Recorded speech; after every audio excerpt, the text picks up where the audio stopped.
So, first of all, paano ko nga ba nakuha 'tong trade na 'to? So, clear muna natin 'to. So, huh?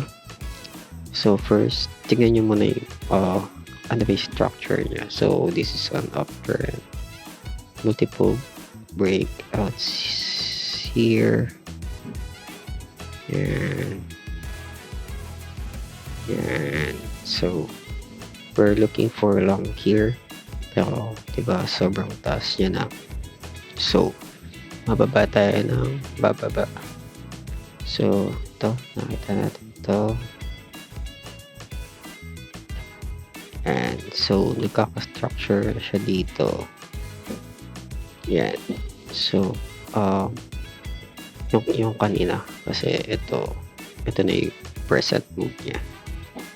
So, etong wala pa to movement na to. So, ito yung nakita ko since drastic din yung movement niya upwards. So, ito, mark natin siya. Then, dyan ako nag-long position. Then, yan lang, or this one, yung stop loss. So, yan. Kaya nakuha natin yung trade na yan. Simple lang, di ba? Yan. Then, another confluence is breakout here with this candlestick has volume. Break with volume.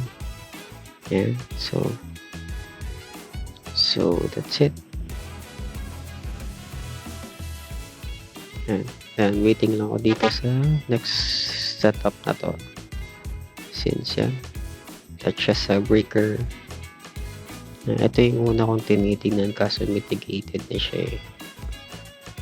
Yan. Another confluence lang. So, yan.